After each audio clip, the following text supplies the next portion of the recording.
SBI देश का सबसे बड़ा पब्लिक सेक्टर बैंक है। क्या अदानी ग्रुप को बचाने के लिए एलआईसी और एसबीआई को ऑर्डर दिया गया? एलआईसी ने खतरों से भरे अदानी ग्रुप को इतना बड़ा एलोकेशन क्यों किया? प्राइवेट फंड मैनेजर्स जो ज्यादा रिस्क लेते हैं उन्होंने भी ये नहीं किया। जब इन बातों से पर्दा उठेगा तो पता चलेगा कि उनके फायदे में न सिर्फ आपका लेकिन देश का कितना बड़ा नुकसान हुआ। गौतम अडानी पर बड़े कर्जे बकाया है। एक अनुमान के अनुसार वित्त वर्ष 2022 में अडानी ग्रुप के कुल 2 लाख करोड़ के कर्जे में से लगभग 70,000 से 80,000 करोड़ सिर्फ बैंकों से लिया लोन है। इसमें सबसे ज्यादा 27,000 करोड़ रुपए की देनदारी एसबीआई की है, 5,500 करोड़ रुपए बैंक ऑफ बड़ौदा का लोन और एलआईसी का अडानी ग्रुप के डेट और इक्विटी में 36,474.78 करोड़ रुपए का एक्सपोजर है। मित्रकाल में उठाए इस कदम ने अब आम भारतीयों के भविष्य को जोखिम में डाल दिया है। एसबीआई देश का सबसे बड़ा पब्लिक सेक्टर बैंक है जिसमें आपकी मेहनत की कमाई और आपके परिवार और आपके बच्चों के भविष्य के लिए जमा की हुई सेविंग्स रखी हुई है। अब सवाल ये उठता है कि इन बैंकों में रखे हुए पैसे जो आपके पैसे हैं उनको खतरे में कौन डाल रहा है? अदानी ग्रुप को सहायता देने के लिए और नुकसान से बचाने के लिए एलआईसी और एसबीआई से जबरदस्ती इन्वेस्ट करवाया जा रहा है।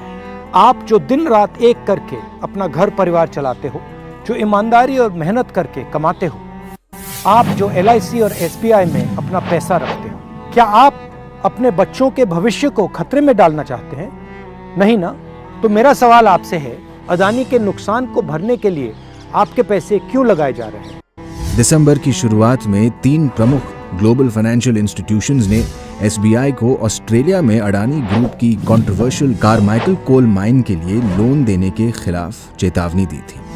न्यूज एजेंसी IANS के अनुसार नवंबर 2020 में एसबीआई अडानी ग्रुप को 5,000 करोड़ रुपए का ऋण देने के लिए तैयार था। इतना ही नहीं, साल 2014 में अडानी और उस वक्त की एसबीआई चीफ के बीच एक MOU पर हस्ताक्षर भी किए गए थे। एसबीआई के चीफ आपके पैसे को सुरक्षित कर रहे हैं या फिर अदानी के बिजनेस को?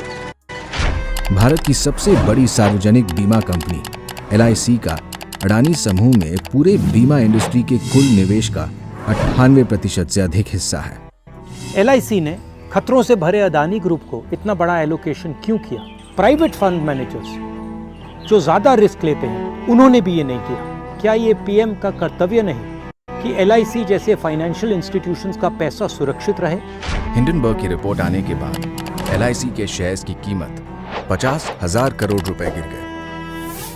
क्या पीएम 24 जनवरी 2023 के बाद अदानी में निवेश से एलआईसी को हुए असली नुकसान की सच्चाई बताएंगे? एलआईसी के इन्वेस्टमेंट के बाद घबराए हुए अदानी की रिटेल इन्वेस्टर्स की परेशानियों को कम करने के लिए पीएम क्या कर रहे हैं? ये कोई रहस्य नहीं है कि अडानी ग्रुप ने शेल कंपनियों के एक विशाल चक्रव्यूह का इस्तेमाल करके सामूहिक रूप से अडानी की सार्वजनिक लिस्टेड और प्राइवेट कंपनियों में अरबों डॉलर्स का लेन देन किया और ये अपने व्यापार की साफ जानकारी दिए बिना किया गया है। अदानी ग्रुप के खिलाफ फ्रॉड, मनी लॉन्ड्रिंग, शेल कंपनियों का उपयोग करने के आरोप लंबे समय से लगते आ रहे हैं। 4 इन्वेस्टिगेशंस हुए हैं, इनमें से एक सेबी ने किया। इन शेल कंपनियों के पीछे कौन है? जब मार्केट में अदानी ग्रुप की शेयर की कीमत उनके इशू वैल्यू से भी नीचे गिर रही थी, फिर भी एलआईसी और एसबीआई ने एफपीओ में पैसा निवेश किया। क्या अदानी ग्रुप को बचाने के लिए एलआईसी और एसबीआई को ऑर्डर दिया गया? किसके कहने? जरा सोचिए, इन कंपनियों में लगा सारा पैसा आपकी मेहनत की कमाई है। ये कंपनियां डूबी तो आपका पैसा भी डूबा, यानी अडानी नहीं, यहाँ आपका पैसा दांव पर लगा है। सत्ता में बैठे लोगों को आखिर किसने ये अधिकार दिया? इसका जवाब लेकर रहेंगे। जब इन बातों से पर्दा उठेगा तो पता चलेगा कि उनके फायदे में न सिर्फ आपका लेकिन देश का कितना बड़ा नुकसान हुआ है। अब बताइए, मैं क्या करूंगा? जनता माफ नहीं करेगी।